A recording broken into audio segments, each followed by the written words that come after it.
Hi there, Miss Searles here. So today we're going to be talking about social emotional learning in our classroom and at home. Social emotional learning, what that means is that your students have more to learn in the classroom than just reading, writing, and math. Our goal with social emotional learning is that your students are going to be whole people. Emotional learning can be broken up into many different facets like relationship skills and self awareness. But what that's all really means is that there are many different areas that we need to focus on to help our students learn how to interact with others in a healthy way and how to interact with themselves in a healthy way. Our classroom is going to be a key area for us to work on these skills, but home life is also so important because you, as parents, can help teach these skills outside of the classroom as well.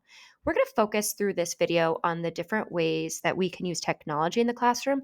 And specifically, there are two tools that I think are absolutely wonderful that we're going to be implementing that I think you should implement as well. These two tools are Class Dojo and Go Noodle. Class Dojo is a wonderful tool. So it's a tool that helps positively reinforce social emotional learning. And it also is a tool that we can use for classroom management. So here is a class with Beyonce and Denzel Washington and other students that I've had in the past. So Beyonce, say she has been doing an excellent job of helping others. She sees that Denzel's struggling and she gives him a tip. Wonderful. This little thing comes up on the screen, this pop up. This whole screen is going to be in the front of the class on the smart board. And it's going to be a great way for students to remember that they can earn points through these social emotional learning skills. Say they're doing a good job of teamwork. Denzel's doing excellent teamwork in his group. He gets a point. So that's a positive reinforcement way. The whole class has done an excellent job working hard. It's a really positive, wonderful thing, and the kids can see how many points they've got, and they can also cash out those points and do something like lunch with teacher to redeem those points. The whole class can redeem a certain number of points.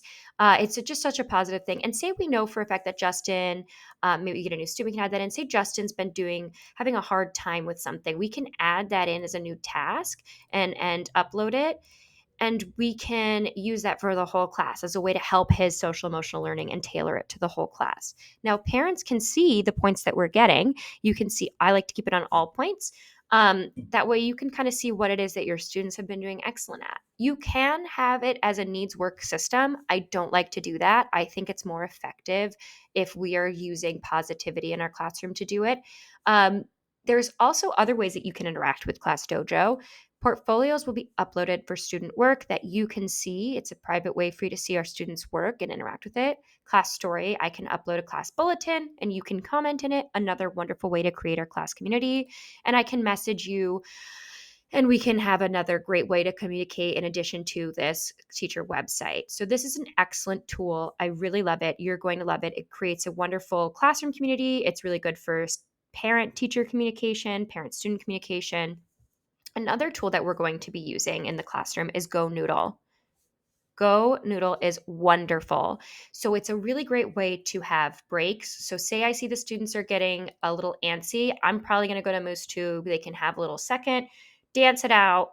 Another exercise that I love is Flow is another channel that they have, and it's really good for working on creating positive mindsets for our students. I really recommend this. It's a free tool. You can use it at home as well. Our students love it, and it's always a really good way to help them get in tune with their body and their emotional state. So I recommend both of these tools at home. We're going to be using them in the classroom. And I want to say that our collaboration is key for helping make sure that our students are using positive social emotional learning skills. Studies have shown that students are more likely to engage in their classroom community when they have something that they're working towards as a community with their social emotional learning than they are just as grades. Grades aren't a powerful motivator for students, but different aspects of the facets of emotional learning are. And so when we're both on the same page, we're going to create wonderful things for our students. And here are some links that you can see that I used in this video. Please feel free to reach out to me if you have any questions about any of these tools, and I can't wait to be utilizing them in our classroom this year.